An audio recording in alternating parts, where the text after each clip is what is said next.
Film को लेकर जो सवाल उठ रहा है वो ये है कि विवेक अग्निहोत्री की अपनी एक पॉलिटिक्स है और इसलिए उन्होंने सिर्फ एक ही कालखंड की कुछ घटनाएं दिखाई जिसमें चुन चुन के चिन्हित कर करके कश्मीरी पंडितों को मारा गया, लेकिन उसी वक्त में जिन कश्मीरी मुस्लिमों को उन आतंकवादियों ने मारा उनके बारे में नहीं दिखाया गया।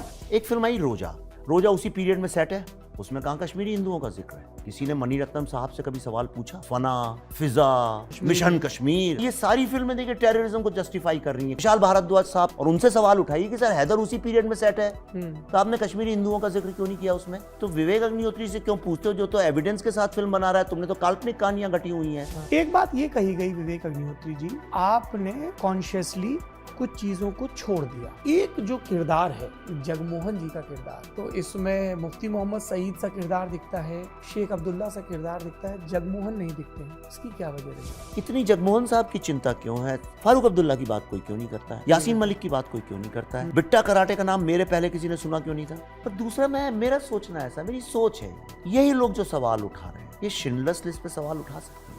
कोई एक आदमी ये बोल सकता है कि Schindler was a real character और अ इमेजिनरी कैरेक्टर? है किसी की हिम्मत? Bollywood also failed India. Bollywood is guilty of narrating a fake story about Kashmir. BSP के एक सांसद हैं दानिश अली, उन्होंने कहा है कि विवेक अग्निहोत्री की इस फिल्म पर प्रतिबंध लगा देना चाहिए क्योंकि ये इस्लामोफोबिया फैलाती है। प्रधानमंत्री से क्या बात हुई?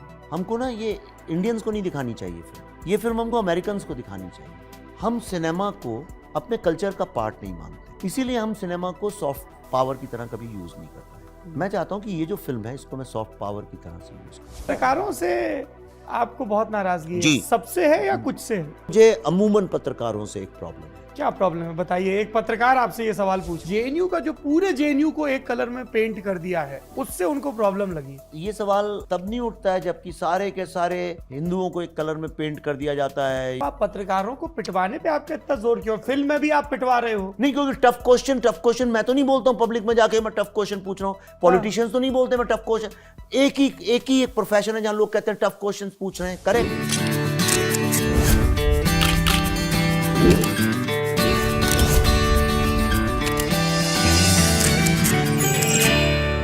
नमस्कार, मैं हूं सौरभ द्विवेदी। ये लल्लन टॉप का सिनेमा अड्डा है। अमूमन सिनेमा में हम बातचीत करते हैं तो उसमें चुहल हंसी मजाक की बहुत गुंजाइश रहती है। इसकी वजह भरत मुनि अपने नाट्यशास्त्र में हास को एक प्रधान रस बता गए हैं, इस वजह से।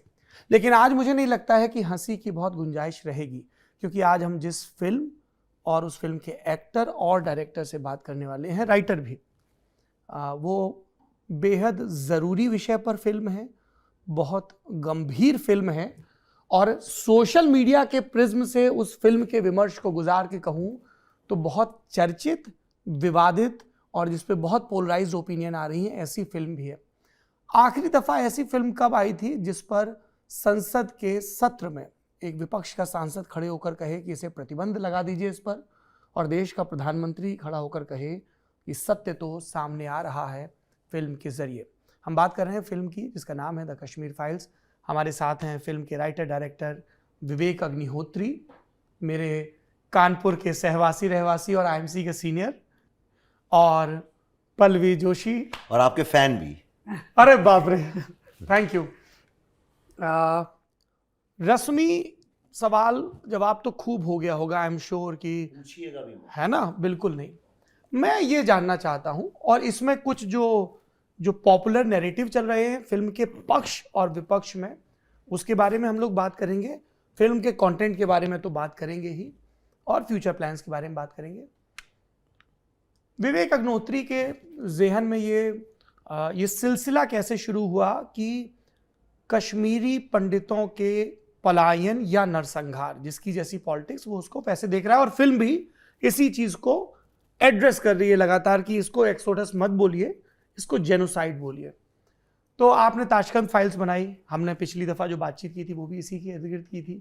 क्या तब से ही आपके जहन में था? क्योंकि हम इधर देख रहे हैं कि पॉलिटिकल फिल्मों को लेकर दो तरह के नैरेटिव चलते हैं। कई फिल्म मेकर हैं जो ये कहते हैं कि साहब अब तो मुमकिन ही नहीं पॉलिटिकल फिल्में बनाना, फिर कई काउंटर करते हैं कि कभी भी मुमकिन नहीं था, इसीलिए इंडिया में यूएस की तरह नाम ले लेके फिल्में नहीं बनती थी, हमेशा आपको सिंबोलिज्म का ख्याल रखना पड़ता है। इनफैक्ट कश्मीर फाइल्स में भी हम समझ जाते हैं कि ये गंजू साहब का मर्डर दिखाया गया, ये इनका मर्डर दिखाया गया, ये यासीन मलिक का रेफरेंस, ये इसका रेफरेंस, लेकिन नाम लेके बात नहीं होती। और दूसरा पक्ष है जो ये कह रहा है कि अब सिर्फ राइट विंग की आइडियोलॉजी को सूट करने वाली फिल्में बनेंगी। तो ये दो तरह के नैरेटिव हैं, इनके बीच विवेक अग्निहोत्री अपनी फिल्मों के सिलेक्शन को कैसे पाते हैं?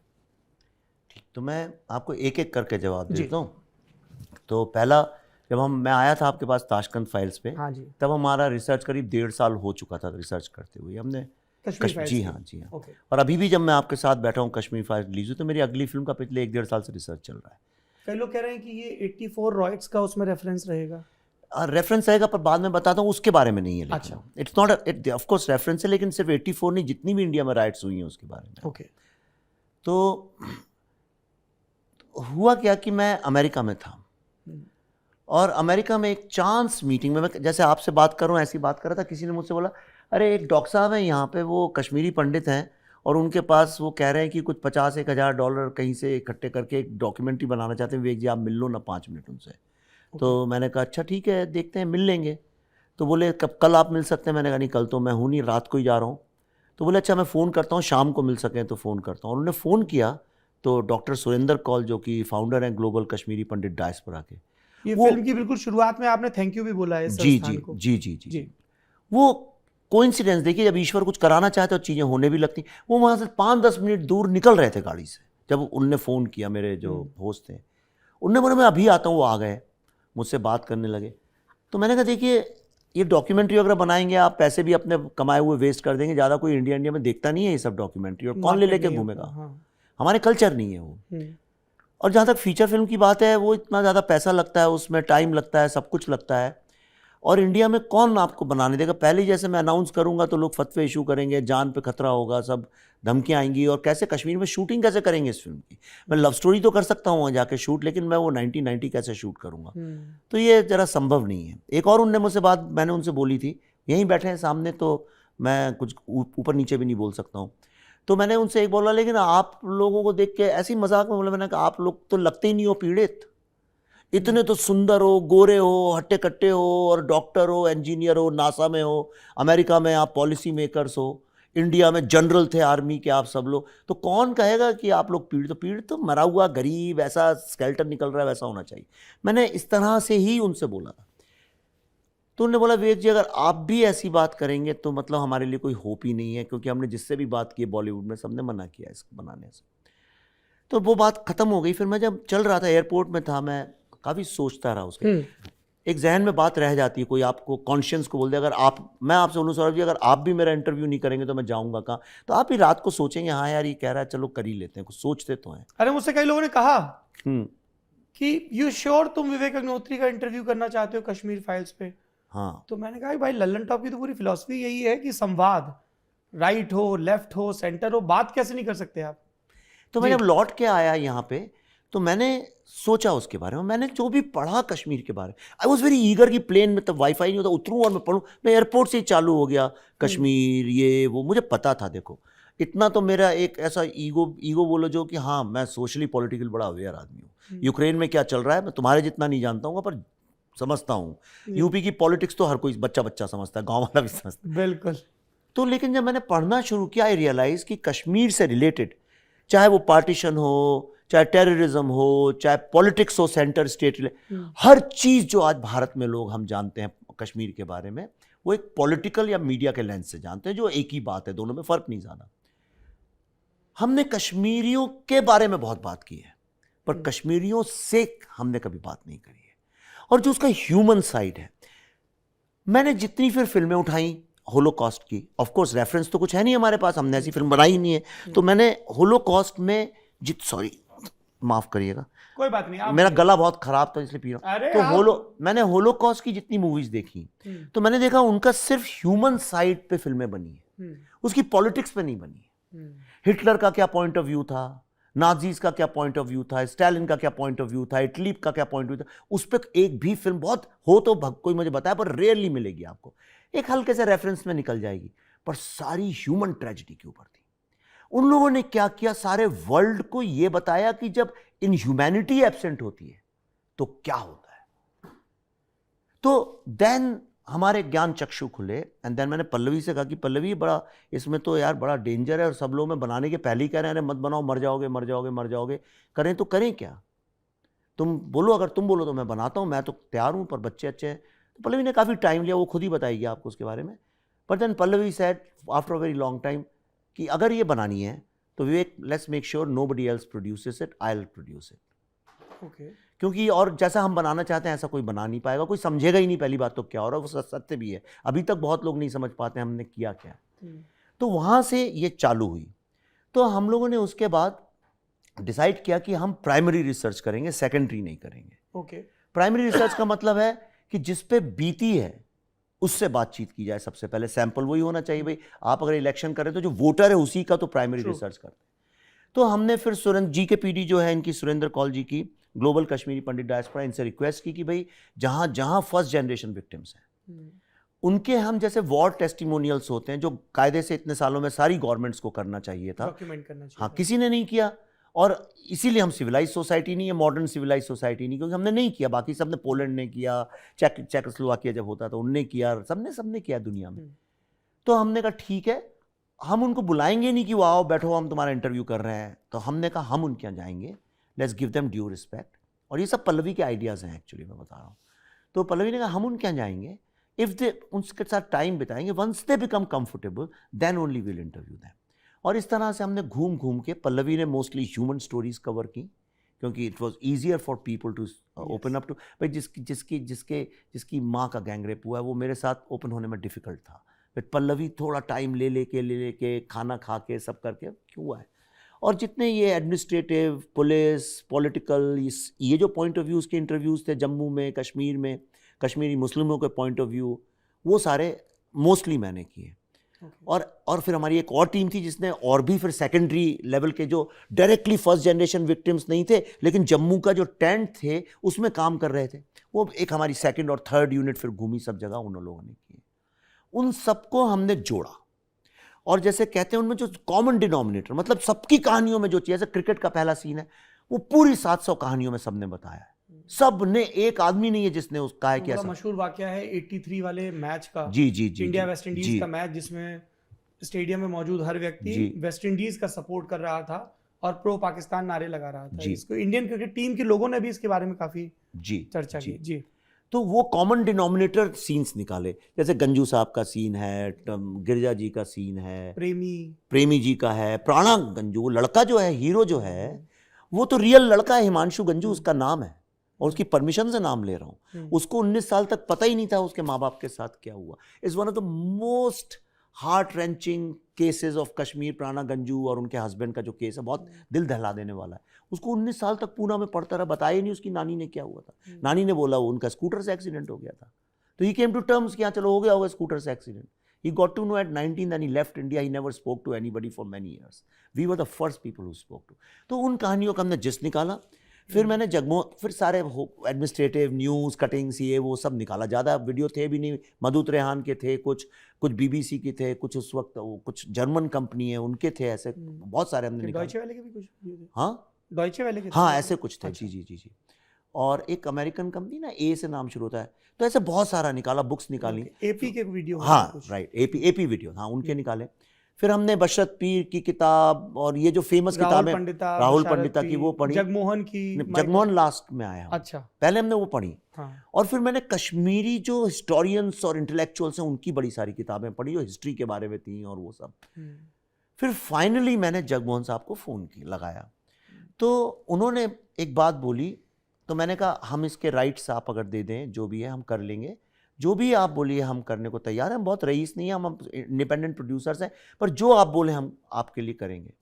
जगमोहन साहब ने एक बात बोली और ये भारत के हर व्यक्ति को समझनी भी चाहिए।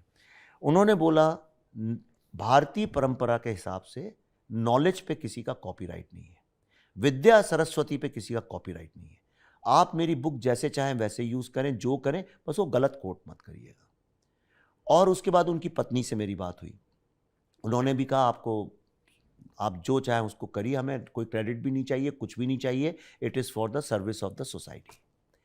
फिर उसके काफ़ी रेफरेंसेस हम लोगों ने देखे, क्रॉस चेक किए। जब वो जो लोगों ने बताया था और इनने बताया था और हिस्टोरियंस ने लिखा, जब वो सब क्रॉस चेक हो गया तो उसके बाद जो कश्मीर में कुछ मुस्लिम लड़के जो हमारे साथ काम कर रहे थे, यानी शूटिंग वूटिंग का सब कर रहे थे, और ये सब म्यूजिशियंस, पोएट्स, एक्टर्स इस तरह के थे, तो उनको जोड़ा। और हम और पल्लवी अक्सर क्रिएटिव लोगों के साथ काम करते हैं, तो उनसे फिर मैंने कहा कि अच्छा, तुम जो भी तुम्हारी भावना है इस विषय में लेके, जो भी तुम सोचते हो, वो मुझे तुम एक सीन पूरा लिख के भेजो और मैं उसको बिना काटे बिना कुछ करे फिल्म में यूज़ करूँगा। तो अगर आपने फिल्म देखी, जो शिकारा वाला सीन है वो एक कश्मीरी मुस्लिम लड़के ने लिखा है, जो वहाँ पे एक्टिविस्ट भी हैं वो लोग, उसने लिखा है और उसी ने एक्टिंग भी की है, उसके दोस्त ने की है, मतलब उसके भाई जैसे ही है। तो this is how this film came about, जिसमें ही इज सेइंग कि क्या आपको, मुझे या इस बच्चे को देख के लगता है या, कि हम आतंकवादी हैं, और वो 4G की बात करता इंटरनेट है, और ये मीडिया सब की चीज़। करता है, और जी। कहता है कौन सा वो जानवर है जिसको हर जानवर खाना चाहता है। तो कश्मीर, ये डायलॉग सब उसी का है, गिद्ध- मेरा नहीं है, उसका सब डायलॉग, गिद्ध इसको खाना चाहते उसी हैं। का डायलॉग हाँ, है सब वो। गिद्ध, सब जानवर हाँ, इसको उसी ने लिखा है वो। इंटरेस्टिंग। अच्छा, I will come to you. Vivek ji ने बहुत सारी चीज़ों का आपको श्रेय दिया है, और इस फिल्म से लोगों की इत्तेफाकी या ना इत्तेफाकी हो सकती है, फिल्म के कुछ पार्ट से हो सकती है, कुछ से नहीं हो सकती। जैसे मुझे, I will be very honest with you, या प्लीज, जबकि हमें पता है कि हमारे इंटरव्यूज़ के फिर लोग अपनी अपनी पॉलिटिक्स के हिसाब से चंक्स निकालते हैं और उनकी नए सिरे से व्याख्या करते हैं, but we have to live with it. We have to live with it. हम पब्लिक लाइफ में हैं। कुछ सीन तो बहुत ज़्यादा मूविंग हैं, और Anupam Kher, I am nobody to comment on his acting skill, और वो अपने पॉलिटिकल टेक्स की वजह से भी लोगों के बहुत प्रिय और अप्रिय रहते हैं, बट बहुत मूविंग एक्टिंग की है उन्होंने, मतलब, है ना। और आप कितने भी उपमान और रूपक खर्च कर दो, जो उस फिल्म का सबसे बड़ा हासिल है, अगर एक्टिंग के उस पर देखें, तो अनुपम जी ने मतलब लिटरली जिया है। मतलब वो समझ में आ रहा था कि यार ये आदमी ना एक्ट नहीं कर रहा है, मतलब बीती है इस पे, वो वैसा वाला है जो पूरा शिव का मेटाफर है। तो इनफैक्ट मैं उसी पे बात करना चाह रहा था पहले। ये मेरे दिमाग की खामाख्याली भी हो सकती है, पर शैव दर्शन का कश्मीर सबसे बड़ा केंद्र रहा है। बौद्ध दर्शन, कितनी संगतियां हुई हैं वहाँ पे, और स्पोर्ट वा, मतलब जैक दरिदा को आज पूरी दुनिया जानती है। नागार्जुन के बारे में बहुत कम लोग जानते हैं, जिन्होंने स्फोटवाद का सिद्धांत दिया, वो सब कश्मीर में हुआ है। अभिनव गुप्त का, मुझे बड़ी खुशी हुई जब क्लोजिंग रिमार्क में अभिनव गुप्त का जिक्र आया। मतलब अभिनव गुप्त के बारे में तो पढ़ा ही जाना चाहिए हर नाट्य शास्त्र का जिक्र आया, भरत मुनि के नाट्य शास्त्र, मतलब एक लंबी है। और पल्लवी जी का किरदार जब बोलता है, वो पूछती हैं कि अच्छा तुम्हारे हिसाब से सबसे बड़ा नेता कौन है, तो वो बोलते हैं Sheikh Abdullah, and then she smiles with that smirk. And Lalitaditya पीठ के बारे में हम लोग नहीं जानते, one of the greatest king of this country. ये जो नॉमेक्लेचर है, ये कितना कॉन्शियस था कि शैव दर्शन का केंद्र, शिव की आराधना का केंद्र, और उस बच्चे का नाम शिवा है, और वो वहाँ पे फिल्म क्लोज होती है। हमने कन्हैया कुमार और जेएनयू का पूरा वो केस देखा, और बच्चे का नाम कृष्णा है, उस स्टूडेंट लीडर का नाम कृष्णा है, जिसको ऐसे पोर्ट्रे किया गया है कि जो रेडिकल लेफ्ट इंटेलिजेंसिया है उसने उसको मिसगाइड किया है। जेएनयू की जगह एनएलयू है। नहीं, उसका नाम जेएनयू ही था, वो सीबीएफसी के चक्कर में लास्ट मिनट पे एएनयू कर रहा। हाँ, वो तो वही मैं, इसीलिए मैं अभी वो आइसा के तो झंडे दिख ही रहे हैं। आइसा एक कम्युनिस्ट पार्टी है इस देश में, CPI-ML, जिसने लेट 80s में इलेक्शन में पार्टिसिपेट करना शुरू किया, उसके पहले नहीं करते थे, और उनके स्टूडेंट विंग का नाम आइसा है, जो कि जेएनयू में काफ़ी एक्टिव है। तो आइसा के झंडे दिखते हैं बैकग्राउंड में, माओ की और उन सब की तस्वीरें, और वो सब पोस्टर दिखते हैं। तो ये जो प्रिमाइस पूरा आपने बनाया, शारदा नाम, सरस्वती की वहाँ पे आराधना की कितनी बड़ी परंपरा है, तो एक प्रोटैगनिस्ट का नाम, मदर का नाम शारदा है, ये सब, बट इज़ वेरी कॉन्शियस कि ये सारे सिंबल्स को रिप्रेजेंट करे। ओ या इट वाज, सी मैं कई चीज़ें मैं सटल करता हूँ, किसी को बताता नहीं हूँ। कुछ चीज़ें मैं, यानी ठीक है, अब जो दुनिया सोचे वो एक अलग है। एक क्या होता है कि अगर लोग जनरली अग्री नहीं करते हैं तो फिर वो आपके क्राफ्ट को भी छोटा कर देते हैं अपने दिमाग में। तो अगर आपको एक कोई सिंगर नहीं पसंद है तो आप उसका कितना भी अच्छा गाना हो उसको अच्छा गाना नहीं मानेंगे, लेकिन मैं हमेशा से करता आया हूँ। ये मेरी हर फिल्म में था। ये कोई ऐसी मैंने फिल्म नहीं बनाई जिसमें कहीं एक सटल चीज़ ना हो, वो मैं अपने लिए करता हूँ, किसी के लिए नहीं। जैसे फॉर एग्जांपल ताशकंद फाइल्स में लड़की थी, आप श्वेता का आपने इंटरव्यू किया था, जी जी। वो एक दलित लड़की है, उसमें उसका नाम फुले है, रागिनी फुले। किसी ने नोटिस नहीं किया। वो सारे एक्टिविस्ट, फिल्म जर्नलिस्ट और सब लोग जो कहते हैं हिंदी फिल्मों में प्रोटैगनिस्ट दलित क्यों नहीं होता है, उन लोगों ने लिखा है, फिल्म को आधा स्टार दे दिया था, ताशकंद फाइल को 0 स्टार दे दिया था, और उन तक ने नहीं नोटिस लिखा जो हर समय आर्टिकल लिखते हैं इस विषय में। ये मेरी अपनी खुराफात है, आप इसको क्रिएटिविटी बोलें, नुआंस बोलें। इस फिल्म में अगर आप नोटिस करें, जितने भी कैरेक्टर्स हैं सबके नाम किसी हिंदू गॉड के ऊपर है। महेश, ब्रह्मा, विष्णु, लक्ष्मी, राधिका, इवन इसका नाम भी राधिका है, पल्लवी का। लड़के का कृष्णा है, शिवा है, शारदा कहता है मेरी माँ का नाम है। इसलिए कि मैंने जब इनके इंटरव्यू किया, मैं इतना, देखिए कश्मीर को मैं इसलिए जानता था, मुझे कालिदास और नाट्यशास्त्र और उपनिषद ये सब पता था, वहाँ अभिनव गुप्ता, लेकिन Kashmir represents almost everything which we जो आज राइट विंग भी आप बोलते हैं, लोग कहते हैं अरे हमारी परंपरा, हमारा हेरिटेज, वो हेरिटेज कहाँ से आया, कहाँ है? 1000 साल तक, as he says, it was the Silicon Valley of first village. या 1000 साल तक सौरभ भाई, 1000 साल, 1000 years नॉन डुअलिज्म, मतलब शैविज्म, अद्वैता और बुद्धिज्म के बीच में शास्त्रार्थ हुआ, उसके बाद एसेंस में बुद्धिज्म निकला। ये वर्ल्ड के किस सिविलाइजेशन में मिलेगा आपको? शंकराचार्य केरला से चल के गए होंगे, ऑब्वियसली फिल्म जैसे भी गए, पर वो अल्टीमेटली गए तो वहां पे कश्मीर। क्यों गए भाई केरला छोड़ के? जिनको हम पंडित बोलते हैं, ये ऐसा थोड़ी कि वहीं पे पैदा हो गए थे, अलग कोई कौम थी और वहीं पैदा हो गई थी। ये तो भारत के जितने एक्सपर्ट्स थे, विद्वानों का शारदा विद्यापीठ पढ़ने जाते थे।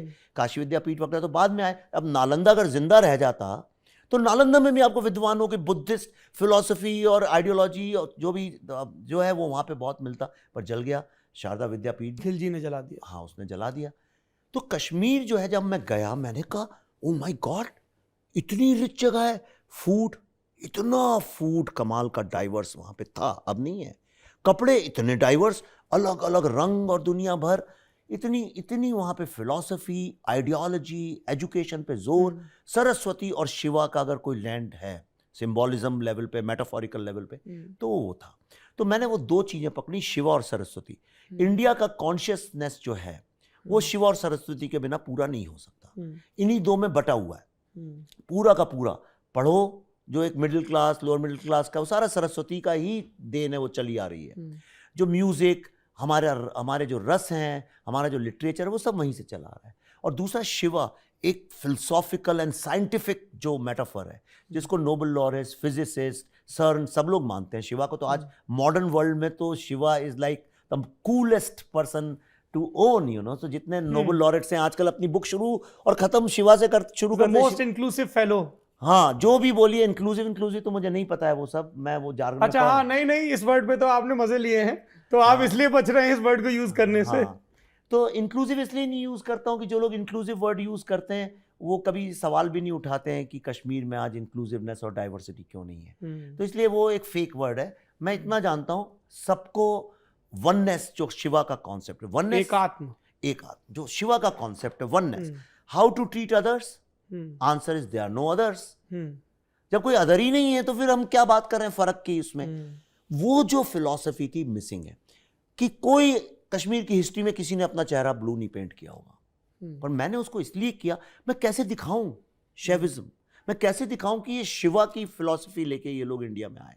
इसलिए उसको मैंने एक सिंबॉलिकली यूज किया, एक इमेजरी की तरह से यूज किया, ताकि वो लोगों के दिमाग में घुसे कि हम किस चीज के बारे में बात कर रहे हैं। आपके जहन में क्या चल रहा था जब अमेरिका से लौट के इन्होंने ये जिक्र किया? और आपके बारे में भी सोशल मीडिया पे यही चीज़ लिखी जाती है कि मुझे ध्यान है बहुत इनिशियली आपके कुछ एक्सप्लेनर वीडियो आए थे, जिन पे बहुत, जैसे जीएसटी पे आपने वीडियो बनाया था, जो एक नए सिरे से पीपल स्टार्टेड रीडिस्कवरिंग कि अच्छा पल्लवी जोशी ये भी कर रही हैं, एंड पल्लवी जोशी की पॉलिटिक्स क्या है, या वो किसको सपोर्ट कर रही हैं, नहीं कर रही हैं। जब ये प्रपोजल आया तो what all you went through? Honestly मैं बताऊं आपको, मुझे पता नहीं था कश्मीर के बारे में। ओके। और सिर्फ मुझे ही नहीं, दक्षिण भारत तक तो ये बात पहुंची ही नहीं थी। जो मार्च 1990 में हुआ, बिल्कुल। जगमोहन जम्मू लैंड किए, कश्मीर नहीं पहुंच पाए, और अगले 2 दिन 3 दिन जो इतना ही नहीं, मुझे ये तक नहीं पता था कि इतना ज़्यादा वहाँ पे क्रूअल्टी हुई है पूरी कम्युनिटी के साथ, जिसकी वजह से मतलब उनको भगाया गया है। ये नारे दे दे के रलिफ गलिफ सलिफ जो आपने देखा है, कन्वर्ट करो, कन्वर्ट, भाग जाओ या मरो, रन और डाई, ये नहीं पता था हमें। मस्जिदों से एक समय पर पूरे कश्मीर की घाटी में एक ही समय मस्जिदों से ज़ोर ज़ोर से आवाज़ें आने लगी। सारा कश्मीरी हिंदू समुदाय जितना भी था वहाँ पे डर के मारे छुप गया था घर में, कि सबको लगता था कि आके ज़ोर ज़ोर से दस्तक दे रहे थे दरवाज़ों पे। अंदर औरतें सोच रही थी कि नहीं, आज तो जिंदा नहीं रहना, आज तो मरना है हमको। ये चीज़ें हम तक पहुँची ही नहीं थी कभी।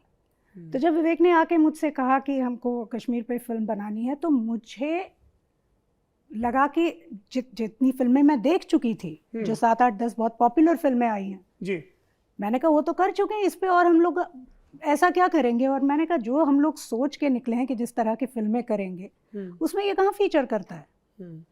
तो इन्होंने बैठ के मुझे समझाया थोड़ा कि देखो ये है। मैंने कहा ये कब हुआ, ये तो मुझे पता ही नहीं था। उसके बाद मैंने थोड़ा सा रिसर्च शुरू किया अपना, और जब मुझे समझ में आया कि अच्छा ये है सारा, तब ऑब्वियसली ये भी पता था कि इतने सालों से इसमें किसी ने हाथ क्यों नहीं डाला, किसी ने इसके ऊपर प्रोजेक्ट क्यों नहीं बनाया। तो ये एक बहुत टफ डिसीजन था कि ये करें या ना करें, क्योंकि पता था कि ये जो राह है पूरी, ताशकंद भी हमने की थी, ताशकंद में भी रोड़े तो आए थे रास्ते में, उसकी हमें आदत है। दिक्कतें मतलब कोई फाइनेंस करने को तैयार नहीं था, कोई बिलीव नहीं कर रहा था सब्जेक्ट में, कोई एक्टर हमारे साथ काम करने को तैयार नहीं था। पर ये तो नॉर्मल चीज़ें थी, वो किसी भी फिल्म में हम लोग फेस कर सकते हैं, उसका सामना करना पड़ता है, क्योंकि ये आपके काम से रिलेटेड चीज़ें हैं। लेकिन इसमें कुछ और भी चीज़ें हो सकती थी, जान को ख़तरा हो सकता था। तो और ऐसा नहीं कि हम दोनों के दोनों हैं और हमने कहा तो चलो अभी जान की परवाह किए बिना हम लोग करते हैं। जब आप फैमिली होती है, आपके रिश्तेदार होते हैं, आपकी रूट्स होते हैं, चारों तरफ फैला होते हैं आप, तो आपको बहुत सारी चीज़ों का ख्याल करना पड़ता है। तो मैंने थोड़ा लिया समय, और जब मैं रिसर्च कर रही थी, डॉक्टर कॉल से भी मेरी बातें हो रही थी फ़ोन पे, तो एक समय आया जब मैंने कहा विवेक को कि ये करना तो चाहिए अपने को। और ये बहुत मुझे क्रेडिट देते हैं, मैंने कोई अकेले डिसीजन नहीं लिया, हमने सब ने मिल के as a family we took a decision, क्योंकि I don't want to keep my children away. मैं ये नहीं कि माँ बाप ने डिसीजन ले लिया अब तुम भुगतो। बाकायदा हमने सब ने बैठ के उसके ऊपर बातचीत की, और फिर हमने डिसाइड किया कि ठीक है, इसको हम लोग बनाएंगे, और इसमें पूरी तरह से एज अ फैमिली हम लोग इन्वॉल्व होंगे। क्योंकि अगर ये 32 सालों से ये निकला नहीं है बाहर, और अगर मुझे पता नहीं है, तो मैं गिल्टी हूँ। क्योंकि कश्मीरी पंडितों का सिर्फ एक ही प्रॉब्लम हमेशा जो वो बोलते थे सारे उनके एक्टिविज़म में, कि हम किसी ने हमारा साथ नहीं दिया, सब ने हमको कायर कहा, हमको भगोड़ा कहा, और कोई हमारे साथ खड़ा नहीं हुआ। तो इतना जब किसी कम्युनिटी के साथ हो जाए, उसके ऊपर पूरी तरह से पर्दा अगर किसी ने डाल दिया कि हम तक ये बात ही नहीं पहुंची, तो आप समझ सकते हैं कि कितना एक गिल्ट आता है मन में, और उसी के साथ साथ एक गुस्सा भी आता है कि हमको बताया नहीं गया, हमें बिट्रे किया गया, हमारी ही गवर्नमेंट ने, हमारी ही सिस्टम ने, हमारी ही मीडिया ने, हमारी ही उन पोजीशन ऑफ पावर में जितने लोग थे, उन्होंने हम तक ये चीज़ें पहुंचने नहीं दी। और किसी भी सिविलाइज्ड कंट्री में आप देखिए, कुछ चीज़ें लोगों तक नहीं पहुंचने देती गवर्नमेंट, क्योंकि उनको लगता है वो सेंसिटिव मामला है, तो उनको क्लासिफाई कर देते हैं। लेकिन उसकी एक टर्म होती है, 40 साल, 50 साल, कुछ 30 साल, जो भी है, मुझे एग्जैक्ट पता नहीं कितने साल होते हैं, उसके बाद उसको डिक्लासिफाई किया जाता है। अपने यहाँ तो अभी चाइना वॉर के जो हेंड्रिक्स कमेटी रिपोर्ट है, वो मतलब ऐसी बहुत सारी हैं जो पिछले 20-50 सालों में जो अभी तक पब्लिक नहीं, कुछ नहीं। तो शास्त्री जी की कारगिल वॉर पे जो कमेटी बनी, सुब्रमण्यम कमेटी, उसकी भी रिपोर्ट पब्लिक नहीं, कुछ छूती इसी सब्जेक्ट। तो शास्त्री अच्छा। जी के बारे में भी जब हमने बनाई थी फिल्म, हमको ये यही बताया गया कि एक ही फाइल है और कुछ डॉक्यूमेंट था ही नहीं, और वो एक फाइल है और एक क्लासिफाइड है, वो हम नहीं दे सकते बाहर। तो मुझे पता था कि कश्मीर का जो मसला है वो डिक्लासिफाई तो कभी होना नहीं है। तो फिर हमने ये तय किया कि इस पे काम करना चाहिए हमको। पर किस तरह की फिल्म बनाएंगे, क्या बनाएंगे, डॉक्यूमेंट्री बनाएं या विवेक कुछ भी नहीं हुआ तो सिर्फ बुक लिखे उसके ऊपर, या फीचर फिल्म बनाए या वेब सीरीज़ बनाए, इसके बारे में हमारी प्लानिंग चल रही थी।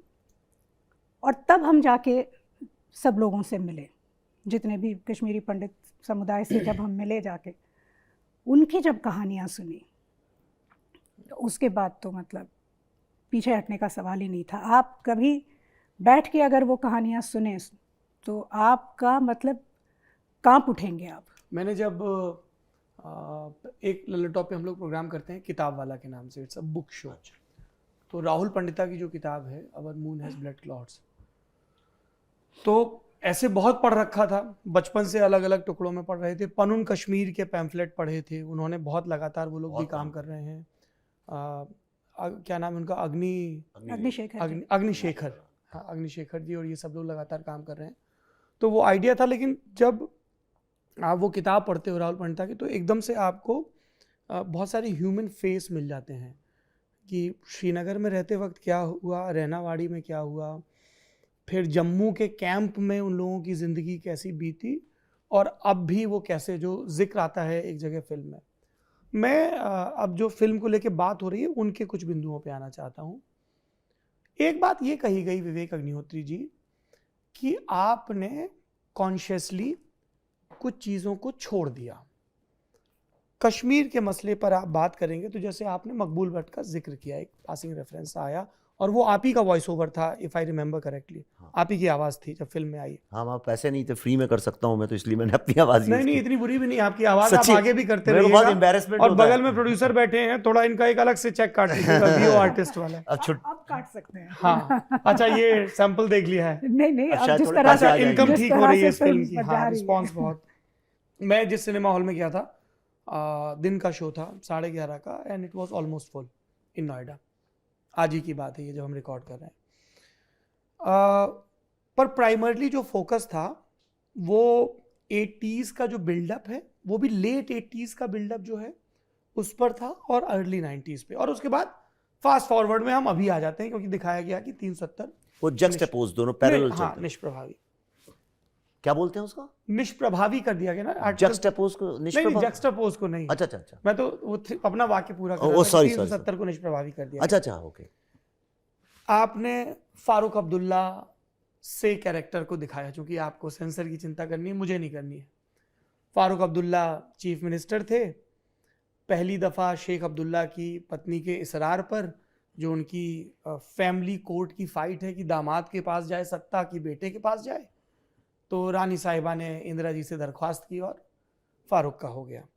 फिर उनके जीजा गुलाम वो बने, फिर 87 के इलेक्शन में रिगिंग हुई, ये सब चीज़ें हम लोगों ने पढ़ी हैं। और उसके बाद आतंकवाद वहाँ पे बढ़ता है। एक जो किरदार है 85 to 89 एंड देन एक ब्रेक के बाद फिर आता है जगमोहन जी का किरदार। तो इसमें मुफ्ती मोहम्मद सईद सा किरदार दिखता है, शेख अब्दुल्ला सा किरदार दिखता है, जगमोहन नहीं दिखते हैं। इसकी क्या वजह रही? क्योंकि उन्हीं की तो किताब उसका आधार है, उनकी जो किताब है वही उसका आधार है। जो आप देख रहे हैं, जो फिल्म एक आपको जो चित्रण दिखा रही है, वो सारे उसी किताब से। Solely primarily based on my turbulent years. No, it is being क्या बोलते हैं अंग्रेजी में, कोरैबोरेटेड फाइनली। मतलब जो उस किताब में डॉक्यूमेंटेड नहीं, और हमने सुना है, आपने किस्सा सुनाया अपना कुछ, लेकिन वो किताब कुछ और के उसको हटा दिया है, तो इसलिए उसको जानबूझ के मैं उसने कुछ। और दूसरा क्या है, मैं उसका जवाब भी देना गरिमा के नीचे समझता हूँ। एक ऐसा झूठ, जी जगमोहन जी की जो बात है, ये जगमोहन जी का नाम बार बार लाया जाता है कहीं पे भी। जगमोहन जी का तो इससे कोई लेना देना ही नहीं है। पहली बात तो कश्मीर जेनोसाइड से 18 तारीख को फारूक अब्दुल्ला, आप उनकी किताब पढ़ रहे हैं, आपको पढ़ा होगा, 18 को रिज़ाइन किया फारूक अब्दुल्ला ने। कौन सी तारीख को उनको अपॉइंट किया गया एज अ लेफ्टिनेंट गवर्नर? 19 18 की रात को उनको 3:30 बजे इंद्र कुमार गुजराल का उन्होंने फोन आता है। फ्लाई कौन सी तारीख को किया? 19 को वो करते हैं, खराब वेदर की वजह से श्रीनगर नहीं पहुंच 20 पाते, तारीख को जम्मू 20 जम्मू तारीख में रुकते हैं 20 वो। तारीख को जम्मू में रुकते हैं, 21 को पहुंचते हैं वहां हम्म। पे। जो खेल होना था वो तो हो चुका है। और ये खेल 19 जनवरी एक सिंबॉलिकली डेट पकड़ी जाती है। उसके पहले से कोई हो रहा था। इतना कॉमन सेंस तो सब में 19 जनवरी जब बोलते हैं तो एक दिन में कि भारत को 15 अगस्त को आजादी मिली, नहीं भाई, उसके पहले से प्रोसेस चालू थी। 15 एक ऑफिशियल डेट है, तो ऐसे एक ऑफिशियल डेट हर चीज में लगाई जाती है, तो वो 19 जनवरी हो गई। पर ये तो सिलसिला उसके पहले से चालू हो गया था जी। कई केसेस जो उसके बाद भी हुए, राइट। 2003 में क्या हुआ, सिखों का जब मैसेकर हुआ तो जगमोहन जी का, शक्ति सिंह पोरा वाले हाँ मैसेकर जी की बात जी, कर रहे हैं। हाँ, तो जगमोहन जी का अननेसेसरीली उसमें नाम डाला जाता है, अननेसेसरी डाला जाता है उनका। यानी वो कोई भी सेन आदमी, एक पांचवी कोई भी आदमी अपढ़ भी होगा रिक्शे वाला, उसको जब अगर पूरी कहानी समझेगा उसको, तो वो भी समझ जाएगा कि इनके ऊपर उंगली उठाने का कोई मतलब नहीं है, खेल किसी और ने खेला है। तो इसलिए मैं, और दूसरा सिनेमैटिकली भी अगर आप देखें तो जो आधार है आपके रिसर्च को, जो सपोर्ट करता है उसका।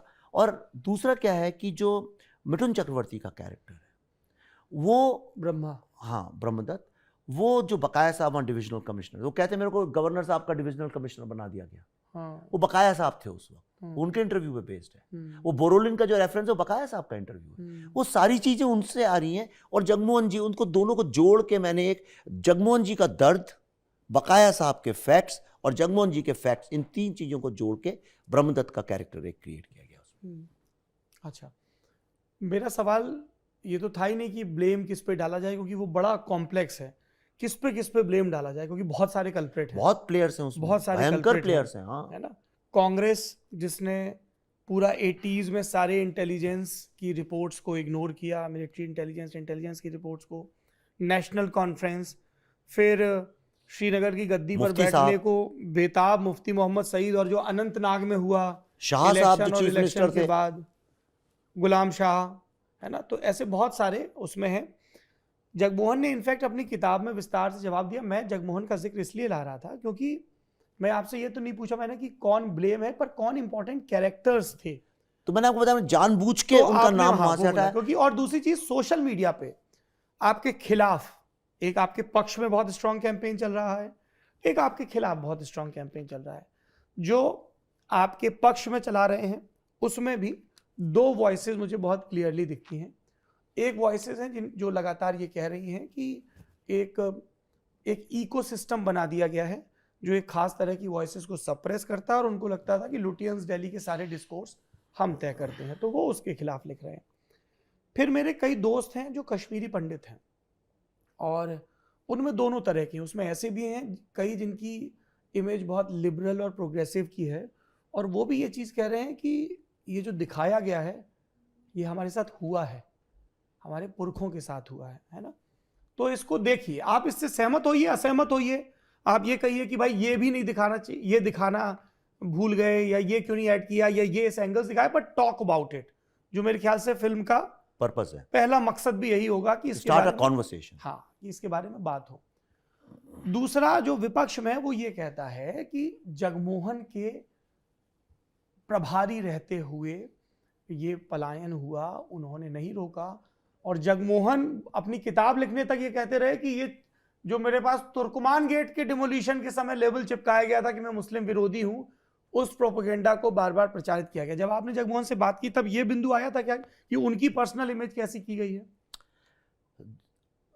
Jagmohan Sahab died, I mean I am nobody to say that, हो सकता है उनके परिवार वालों को नहीं पसंद आया, कोई मेरे को कहना भी नहीं चाहिए, पर मेरी ऐसी फीलिंग है he died as a disappointed man. This is my personal observation, और मैं ये नहीं कह रहा हूँ ये सत्य है। ऐसा मुझे ऐसा लगता है कि उनको जो ड्यू मिलना चाहिए था वो मिला नहीं जी। हमने एक बहुत ही काबिल, एफिशिएंट, एक बहुत ही रिजल्ट ओरिएंटेड एडमिनिस्ट्रेटर जिसने लोगों को बचाया। जगमोहन साहब को जब पता चला, ये मुझे बकाया साहब ने बाकायदा बताया, सबसे पहला उनका था कि भाई ये हो तो गया है, पर अब ये जम्मू जब पहुंचेंगे, ठंड का वक्त है, ये रहेंगे कहाँ, उसके लिए पूरी मशीनरी को कैसे घुमाया जाए, उन्हें टेंट्स मिले। बकाया साहब ने बताया, मैंने रातों रात फ़ोन किया, मेरा एक दोस्त था, मैंने कहा तू पैसे की बात नहीं करना, वो वहाँ पे कैनवस के कुछ शीट्स बनाते थे कलकत्ता में, उनने फोन किया कि मुझे तू पूछना ही नहीं, तू मेरा दोस्त है बचपन का, कि जैसे मैं आपसे कहूं बॉस पूछना भी नहीं क्यों, क्या तुम कैमरा लेके यहाँ भाग जाओ, अगर हम और आप बचपन के दोस्त हैं। उन्होंने तुम बस टेंट भेजो वहां पे, हमें कुछ मत पूछना, पैसे ऐसे देखे जाएंगे। रातों रात टेंट्स मंगाए गए, क्योंकि government of India literally on Jagmohan साहब, उन्होंने लिखा भी है, somebody from home ministry hung up the phone on him। मतलब रात बहुत हो गई, बाद में बात करेंगे। जो मिठुन चक्रवर्ती के कैरेक्टर में हमने कि वो डायलॉग मैंने हटा दिया। मैंने देखिए क्लेवरली ये फिल्म बनाई है। मैं ऐसी कोई भी चीज जिसमें बहुत ज्यादा लोग डिस्कशन करने लगे, अच्छा ये हुआ था कि नहीं हुआ था, ऐसा था कि, उससे मैं थोड़ा दूर रहने की कोशिश की है। हमने ह्यूमन स्टोरी पे फोकस किया, उसको जक्सटेपोज किया जो मॉडर्न पॉलिटिक्स है उसके साथ। तो मुझे ऐसा लगता है कि जगमोहन साहब का नाम बार बार उसमें लाला के उस पर डिबेट करना, मैं कहता हूँ इतनी जगमोहन साहब की चिंता क्यों है। आपकी बात नहीं कर रहा हूँ, आप नहीं, पर जनरली मैं अपोजिशन, आपने बोला मैं समझ गया क्या बोलते हूँ। फारूक अब्दुल्ला की बात कोई क्यों नहीं करता है, मुफ्ती मोहम्मद सईद की बात, यासीन मलिक की बात कोई क्यों नहीं करता है, बिट्टा कराटे का नाम मेरे पहले किसी ने सुना क्यों नहीं था। आपने सुना होगा, आप जर्नलिस्ट हैं, पर आम आदमी जो लोग या विपक्ष वाले हैं उनको ही नहीं। जब मेरा ट्रेलर आया, वही लोग जो आज ये तरह तरह की बातें मेरे, वो 10-12 ही तो नाम है, कोई ऐसा थोड़ी पूरी दुनिया कर रही है मेरा विपक्ष।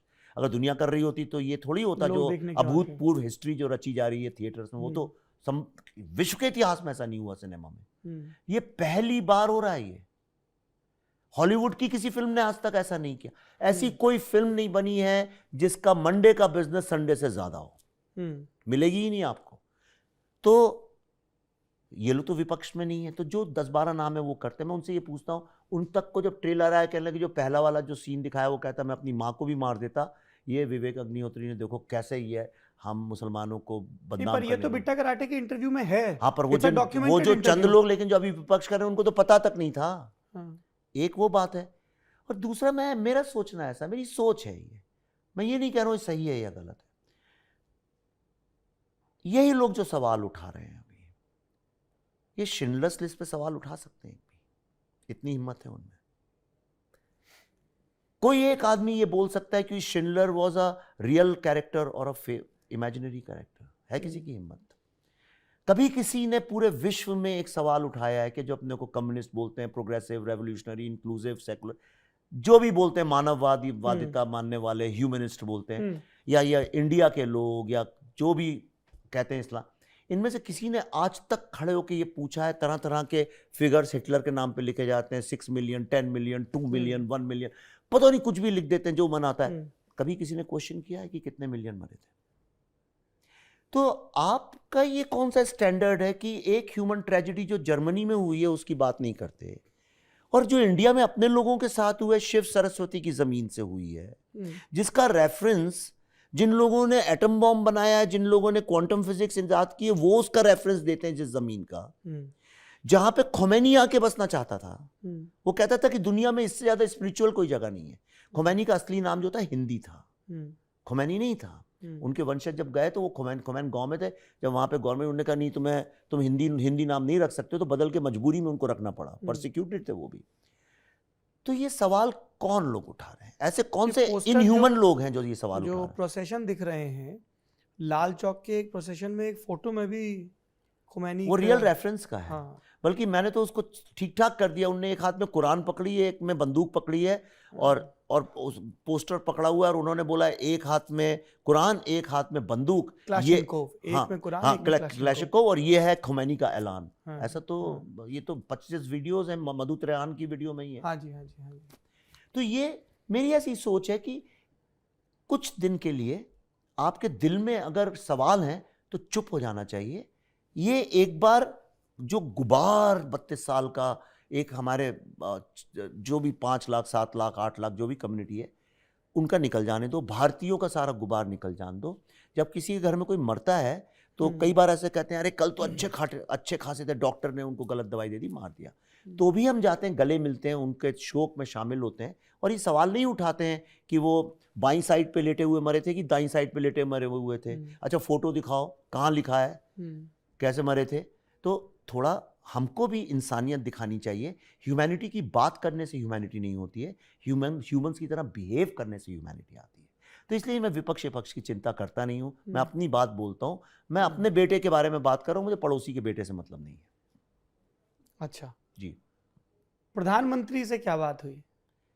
प्रधानमंत्री से जो मेरी बात हुई वो ये है, मैंने प्रधानमंत्री जी को ये बोला कि हम सिनेमा को अपने कल्चर का पार्ट नहीं मानते हैं, इसीलिए हम सिनेमा को सॉफ्ट पावर की तरह कभी यूज़ नहीं कर पाए। मैं चाहता हूं कि ये जो फिल्म है इसको मैं सॉफ्ट पावर की तरह से यूज़ करूं, ये जो भारत की कहानी है ये लोगों तक लेके जाऊं। और यही कारण है, आप देखेंगे हमने जो अमेरिका में पल्लवी बता रही थी, ब्लैक्स, डॉक्टर कॉल एक्चुअली ये हमको आइडिया दी थी। उन्होंने कहा कि भाई हमको ना ये इंडियंस को नहीं दिखानी चाहिए फिल्म, ये फिल्म हमको अमेरिकन्स को दिखानी चाहिए। हम उसका रीज़न ये है क्योंकि अमेरिका में एक बड़ी समस्या आजकल खड़ी हो गई है कि बहुत सारे जो नए यंग जो वोक किड्स वहाँ पे गए हैं। वोक ये वर्ड Woke, फिल्म में भी आता है? हाँ आता है, नहीं हाँ, फिल्म में नहीं आता है, आता नहीं कहाँ है फिल्म में? नहीं आता है फिल्म फिल्म में। है कहाँ है? मैं अभी ताजी देख के आया कौन हूँ। से सीन में मुझे भी याद नहीं आ फिल्म रहा। में जब वो स्टूडेंट और इनके बीच का रेफरेंस हो रहा था ना, इज इट वोक इनफ, उस तरह का है, तो वो वर्ड एक जगह अच्छा यूज हो होता सकता है, हाँ जी। तो हम लोगों ने कोशिश की कि वहाँ पे सारे ये जो है पॉलिसी मेकर्स को दिखाएं, सेनेटर्स को, कांग्रेसमैन को, इनको दिखाएं, क्योंकि कई सारे कांग्रेसमैन जो हैं वहाँ पे फ्री कश्मीर की कैंपेन चलाते हैं, उनमें एक आध कांग्रेसमैन इंडियन भी हैं। और क्योंकि वो कभी इंडिया में रहे नहीं और वो वोक कांग्रेसमैन है वहाँ के डेमोक्रेट, तो हमने इन लोगों को फिल्म दिखाने पे जोर दिया। और जब इन लोगों ने देखी तो उनने हमारे उसमें एक कैपिटल हिल में एक कांग्रेशनल रिसेप्शन रखा। अगर आप रिसर्च करिए, मेरा ऐसा ख्याल है ऐसा पहले कभी हुआ नहीं, किसी भी फिल्म मेकर के लिए तो नहीं हुआ और बाकियों के लिए भी शायद नहीं होगा, पॉलिटिशियंस के लिए हुआ होगा शायद। ये बड़ी अद्भुत एक चीज़ हो गई, हम भी आश्चर्यचकित रह गए, ये क्या चक्कर, कैसे हो गया भाई, हमने क्या कर दिया, ये तो नहीं प्राइम मिनिस्टर वगैरह करा सकते, अपने आप हुआ।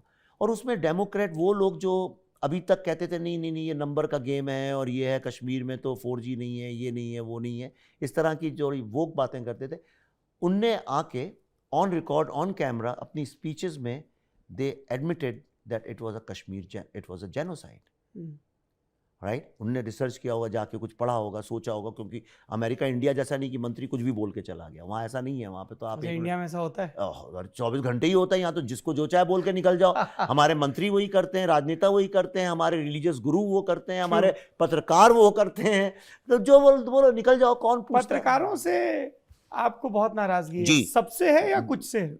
नहीं, मुझे अमूमन पत्रकारों से एक प्रॉब्लम है। क्या प्रॉब्लम है बताइए, एक पत्रकार आपसे ये सवाल पूछ रहा है। मैं बताता हूँ क्या प्रॉब्लम है। भारत का मैं जो स्वतंत्रता संग्राम था, जी। लगभग जितने हमारे आप बड़े नाम लेते हैं, चाहे वो गांधी जी हों, चाहे मालवीय साहब हों, बड़े जितने नाम हैं वो किसी ना किसी तरह से पत्रकारिता से जुड़े हुए थे। गांधी जी भी हरिजन कितने वो निकालते, स्वदेश, और वो इवन विनोबा भावे भी अपनी पत्रिका निकालते थे जो गांधीयन थे। एक भारत में परंपरा रही है कि अगर आप देश सेवा करना चाहते हैं और आप कोई अच्छा काम करना चाहते हैं तो पत्रकारिता उसके लिए बड़ी अच्छी चीज़ है और समाज को जगाने की, हम उस कॉन्शियसनेस में बड़े हुए हैं। मेरा किन से मिलना जुलना था रोज का, शरद जोशी, दुष्यंत कुमार, इन सब लोगों के साथ हमारे घर रोज आके बैठते थे और ये लोग भी पत्रकारिता से जुड़े थे। आप आश्चर्य करेंगे, ये भी शाम को इवनिंग पेपर और ये खुद नहीं चलाते हो तो उसके लिए रोज लिखते थे। भारतीय सिनेमा में अगर आप जानना चाहते हैं पत्रकार का क्या महत्व था हिंदी भारत में, तो आप भारतीय सिनेमा देखिए, हिंदी हो चाहे तमिल हो चाहे मराठी। पत्रकार की ये इमेज थी, साइकिल लेके चप्पल पहन के गर्मी में चला जा रहा है, धूल उड़ रही है, पर वो हार नहीं मान रहा है, पिट रहा है जमींदार से, लेकिन वो सच निकाल के लेके आ रहा है। ये रहा, आप ये समझ लीजिए लगभग अर्ली 80s या मिड 80s तक रहा, अर्ली 80s तक रहा। अच्छा। फिल्मों में ये मैंने अध्ययन किया, मेरा रिसर्च है, मैं ऐसे नहीं बोल रहा हूँ, मैंने बहुत डीप रिसर्च किया। फिर धीरे धीरे पत्रकार जो है गायब सा होने लगा। आप देखिए जो गोविंदा के फेस की जो फिल्में, उन्हें पत्रकार नहीं होते थे, करप्ट पुलिसमैन होने लगे, करप्ट स्मगलर्स होने लगे, करप्ट पॉलिटिशियंस होने लगे, पत्रकार से फोकस हटा।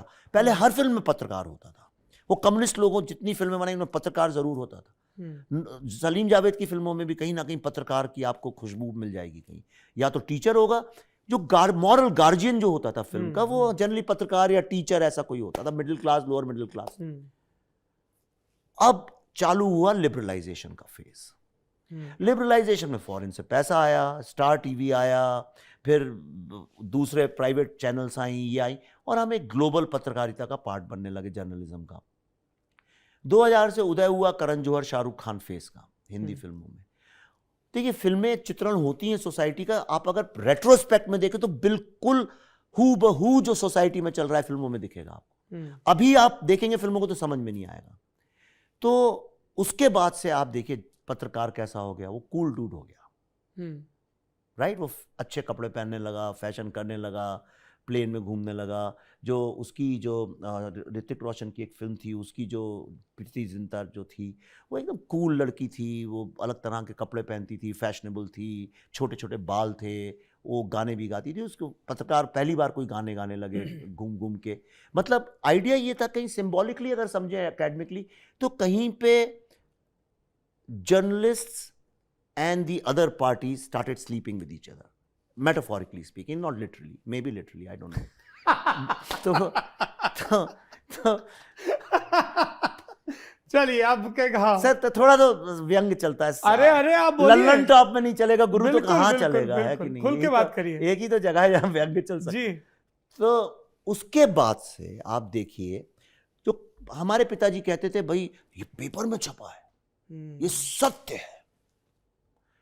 कटिंग, कोर्ट आज तक कटिंग को मानते हैं, जबकि झूठ है वो सारी कटिंग सब। जो आज आप मुझसे अगर आप ये लिखवाना चाहते हैं पाकिस्तान इंडिया का पार्ट है, अगर आप लिखवाना चाहते हैं कि पीओके को भारत ने कब्जा कर लिया, या लिखवाना चाहते हैं कि यूक्रेन नाम की कोई जगह नहीं है, मैं आपको ऑन कैमरे में कह रहा हूं, चैलेंज करके ही मैं कल छपवा सकता हूं। बड़े से बड़े नामी से, हिंदू से लेकर टाइम्स ऑफ इंडिया से लेकर जहां भी, क्योंकि सब एल्गोरिथम में एक प्रेस वो रिलीज है, वो जाती है, कोई पढ़ता तो है नहीं, वो डिजिटली जैसी छप जाती है, एक जगह छपती है, 10,000 जगह छपती है। अच्छा, ये जर्नलिज्म है आज की। तो इसलिए हुआ कि जब सोशल मीडिया सब आ गया, तो लोगों को समझ में आने लगा कि अब जो है हमारे माइंड को मैनिपुलेट किया जा रहा है। आज की तारीख में मैंने बड़ी फेमस एक कश्मीर को लेके एक स्पीच है, एक स्पीच नहीं, एक 2-3 मिनट का वो है, एक महिला जर्नलिस्ट का, और उन्होंने एक स्टोरी बताई थी कश्मीर के बारे में। मैंने हूबहू उसको हिंदी में ट्रांसलेट करके डाली है। आज बच्चा आप इंडिया में कहीं भी चले जाइए, वो कहेगा ये सरासर झूठ बोला गया था हमसे, और वो झूठ था, इसमें कोई शक ही नहीं है। पर वो झूठ इसलिए चल गया था उस वक्त क्योंकि लोग सोचते थे जर्नलिस्ट तो हमेशा सत्य बोलता है, हमें पता ही नहीं चला हमारे इर्द गिर्द क्या हो गया। तो इसलिए मेरी जर्नलिज्म से ये प्रॉब्लम है। एक तो आप देखिए कभी जर्नलिस्ट कैसे, क्या हो गया, रिपोर्टर्स को लोग जर्नलिस्ट, कैमरा जो पकड़ा उसको जर्नलिस्ट बोलने लगे। जर्नलिस्ट है कौन, पहले तो कोई डिफाइन करे। एक टेलीप्रॉम्प्टर, विवेक अग्निहोत्री कैसे डिफाइन करते हैं? मैं ऐसे डिफाइन करता हूं, एक जर्नलिस्ट जो टेलीप्रॉम्प्टर से नहीं पढ़ता, राइट, जो स्वयं समाज में जाता है, समाज को समझता है, इससे भी बात करता है, उससे भी बात करता है, उससे भी बात करता है, एक रिसर्च करता है, और अपनी प्रतिक्रिया लिखता है, अपनी ओपिनियन। मैं ओपिनियन राइटर्स की बड़ी इज्जत करता हूं, जर्नलिस्ट की नहीं करता हूं। अपनी एक ओपिनियन रखता है, या जो चीज है वैसी की वैसी प्रस्तुत करता है। Facts first, narrative later. जो भी व्यक्ति वो करता है, मैं उसको पत्रकार मानता हूं। जो आदमी narrative first and facts later करता है, उसको मैं पत्रकार नहीं मानता हूं। फिर मैं कहता हूं आओ बेटा अपन लड़ते हैं, क्योंकि हम भी पत्रकार नहीं, तुम भी नहीं, चलो आओ बात कर लेते हैं, अपने अपने नैरेटिव। हाँ, मैं अच्छे पत्रकार से मैं कभी बहस नहीं करता, मैं उसको नमस्ते करता हूं, कहता आपका बहुत योगदान है राष्ट्र में।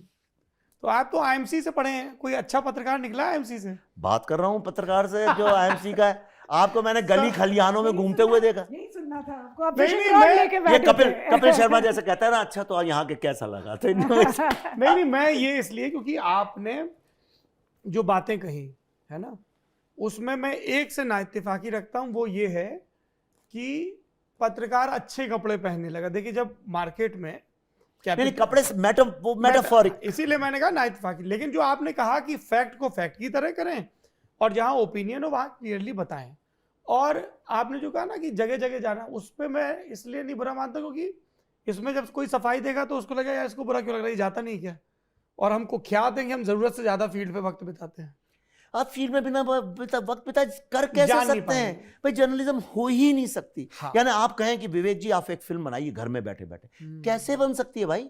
रैकी करनी पड़ेगी, लोकेशन ढूंढने होती है, प्रोसेस है। पर ये आप दुर्वासा की तरह सबको श्राप क्यों दे रहे हैं? नहीं, मैं अब जनरल क्वेश्चन पूछा, जनरल आंसर दे दिया। नहीं, आप स्पेसिफिक देखिए, फिल्म में एक बड़ा स्पेसिफिक सीन आता है जी, जिसमें बाकायदा कहा जाता है, जब वो फिल्म के किरदार ब्रह्मा के बंगले में बैठे बात कर रहे हैं, वो कहता है और विवेक अग्निहोत्री ने बहुत कॉन्शियसली और मेटाफोरिकली बात करें तो शीपिशली वो सीन लिखा है, और फिर उसको तुरंत एक पुलिस वाले पे भी फिर शिफ्ट किया है कि तुम कौन से गए गुजरे दूध के धुले हो, तुम्हें भी पद्मश्री मिला, वो पूरा सीक्वेंस चलता है।